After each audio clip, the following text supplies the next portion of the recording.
ৰঙিয়াত বিদ্যুৎ বিভাগৰ অভিযান জব্দ কেইবা ঘৰ লোকৰ ফ্ৰিজ ফেন পানীৰ পাম্পকে ধৰি বিভিন্ন বৈদ্যুতিক সামগ্ৰী সহ আটক কৰে এজনক ৰঙিয়াৰ বিভিন্ন স্থানত বিদ্যুৎ বিভাগৰ অভিযান চলিছে অভিযান কালত ৰঙিয়াৰ পূব চাহান মুৰাৰা কাজিগাঁওকে ধৰি কেইবাটাও অঞ্চলত বিভাগটোৱে অবৈধভাৱে বহু বৈদ্যুতিক সামগ্ৰী জব্দ কৰে বিদ্যুৎ বিভাগৰ এটি উচ্চ পৰ্যায়ৰ দলে ৰঙিয়া আৰক্ষী প্ৰশাসনৰ সহযোগত চলাই এই অভিযান পৰৱৰ্তী কালত এই অভিযান তীব্ৰতৰ কৰা হ'ব বুলিও হকিয়াই দিয়ে বিদ্যুৎ বিভাগৰ বিষয়াগৰাকীয়ে সহযোগ কৰিলে আপোনালোকে নিশ্চয় অনুমান কৰিছে যে আমি এই ৰঙিয়াৰ সোমায়ে এই যিখন গাঁৱত সোমাইছোঁ প্ৰত্যেক প্ৰায় বুলি ক'ব পাৰি 80% ঘৰতেই আপোনাৰ ই ৰিক্সা কাৰোবাৰ মানে দোকানত ফ্ৰিজটো বাইপাছ কৰিছে কাৰোবাই মটৰ বাইপাছ কৰিছে কাৰোবাই হুক কৰিছে তাৰমানে আমাৰ ইলেক্ট্ৰিচিটি এক্টৰ 135 হ'ল মেল প্ৰেক্টিছ যিকোনো উপায়ে তেওঁলোকৰ উদ্দেশ্য হ'ল তেওঁলোকে আমাক যাতে ৰেভিনিউটোৰ লগত বঞ্চিত কৰিব পাৰে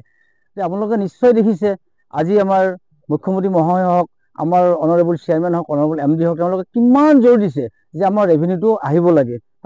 তেনেকুৱা ক্ষেত্ৰত আমাৰ লোকেল প্ৰশাসনে কিমান সহায় কৰি আছে আমাৰ ইঞ্জিনিয়াৰসকলে দিন ৰাতি কষ্ট কৰি আছে আমালোকেও কষ্ট কৰি আছোঁ এইটো আমাৰ কৰ্তব্য তেওঁলোকে এই অবৈধ কাম কৰাৰ ফলত আমাৰ বহু ৰাজহ মানে ক্ষতি হৈ আছে সেইকাৰণে আপোনালোকৰ এই মিডিয়াৰ জৰিয়তে মই কম কথাই কৈছোঁ আমি মিডিয়া দিয়াৰ আচলতে অধিকাৰটো নাই কিন্তু বাধ্যত পৰি আমি দিব লগা হৈছে ফিল্ডত আহি পেলাই গতিকে আপোনালোকক ডিটেইলছ লাগিলে আমি আপোনালোকে হেডকোৱাৰ্টাৰ যাব কিবা যদি ডিটেইলছ লাগে গতিকে এই চুৰৰ পৰা যাতে মানুহখিনিয়ে অসৎ উপায়ৰ পৰা মানে আঁতৰি থাকে তাৰ কাৰণে মই ৰিকুৱেষ্ট কৰিছোঁ আৰু ভৱিষ্যতে আমি এই প্ৰচেষ্টা যিটো আমাৰ ইলেক্ট্ৰিচিটি এক্ট মতে আমাৰ এণ্টি পাৱাৰথেফ্ট অপাৰেশ্যন আমি ভিগৰাছলি ৰঙিয়াত আৰু ভিগৰাছলি কৰিম প্লাছ আমি অল অভাৰ আছাম আমি কিছুমান জোন আছে জোনবিলাকত আমি মনিটৰ কৰি গৈ থাকোঁ ভৱিষ্যতে আমি এইটো অব্যাহত ৰাখিম আৰু মানুহখিনিৰ ওপৰত আমি পাৰিলে আমি লোকেল পুলিচ থাকিলে আমি লগে লগে হেণ্ডঅভাৰ কৰি দিওঁ আজি এজনক আমি প্ৰচেষ্টা চলাই আছোঁ নিয়মতে কি কৰিব লাগে এইটো পুলিচ প্ৰশাসনে কৰিব আৰু অনুৰোধ কৰিছোঁ আপোনালোকে এই মানুহখিনিক অলপ সজাগ কৰি দিয়ক যাতে ভৱিষ্যতে এই বেয়া কামত লিপ্ত নহয় আহিছোঁ গুৱাহাটী হেডকোৱাৰ্টাৰৰ পৰা মোৰ লগত আহিছে ডেপুটি ভিজিলেন্স অফিচাৰ মই নিজে DGM ভিজিলেন্স আমি আহিছোঁ চুৰ সংক্ৰান্ত যিবিলাক আমাৰ ইয়াতে আছে সেইবিলাক আমি চেকিং কৰিবলৈ আহিছোঁ চেকিং কৰাত আমি দেখিছোঁ যে আগতে আমি যিবোৰ চিজাৰ লিষ্ট দি গৈছিলোঁ তেখেতসকলে আকৌ লাইনটো আমাক অমান্য কৰি আকৌ লাইনটো লগাই লৈ লাইনটো চুৰ কৰি উপভোগ কৰি আছে এতিয়া আমি কি কৰিলোঁ তাৰ বস্তুবোৰ চিজ কৰিলোঁ এজ পাৰ ৰুল আৰু আমি এজন মানুহ মষ্ট প্ৰবেবলি আমি উঠাম আৰু পুলিচক হেণ্ডঅভাৰ কৰিম আৰু আমাৰ আপোনালোকৰ জৰিয়তে আমি কওঁ যে যাতে মানুহবোৰে সজাগ হয় ইলেক্ট্ৰিচিটিটো উপভোগ কৰক প্ৰপাৰলি চুৰটো নকৰক কাৰণ এইটো হ'ল সকলোৰে বস্তু আৰু 24/7 আমি দি আছোঁ আৰু ইয়াতে কোৱালিটি পাৱাৰ দিবলৈ আমি চেষ্টা কৰিম গতিকে যিহেতু বাৰম্বাৰ কৈ আছে যে এইটো ক্ষেত্ৰত হয়তো জেল হ'ব নহয় সাংঘাতিকভাৱে এটা ফাইন কৰা যায়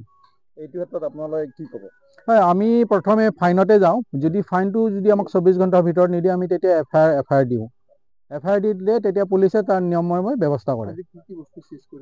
আমি অকল ইয়াতে না আমি যিবিলাক ইলেক্ট্ৰিকেল ইকুইপমেণ্ট সেইবোৰে আমি চিজ কৰোঁ যেনে ফ্ৰিজ হওক মটৰ হওক নতুবা ইলেক্ট্ৰিকেল মেচিন হওক তেনেকুৱা বস্তুৱে আমি চিজ কৰোঁ ৰঙিয়াৰ টাউনতে আমি কৰিছোঁ কাজিগাঁও এইখিনি আমাৰ এই কোন গাঁৱত পৰিছোঁ আমাৰ এখেতসকলে ক'ব আমাৰ লোকেল অথৰিটিয়ে কাজিগাঁও পূব খাহান এইখিনি এৰিয়াত আমাৰ কাৰ্যসূচী চলাইছোঁ আমি আৰু অকণমান আগতো চাম আমাৰ ইলেক্ট্ৰিক ছাৰে যেনেকৈ ক'লে ইলেক্ট্ৰিক যিখিনি ইকুইপমেণ্টছ আছে ফ্ৰিজ আমি কৰিছোঁ ইলেক্ট্ৰিক মটৰ এইখিনি কৰা গৈছে ই ৰিক্সাৰ যিখিনি বেটাৰী চাৰ্জাৰ আমি ই ৰিক্সা প্ৰায় হুকিং কৰি চাৰ্জ কৰে মানে ই ৰিক্সাৰ যিটো বেটাৰী চাৰ্জাৰ বেটাৰী সেইখিনিও আমি চিজ কৰিছোঁ ৰঙিয়াৰ পৰা শামছুল হকৰ ৰিপৰ্ট এনি ভাৰত 24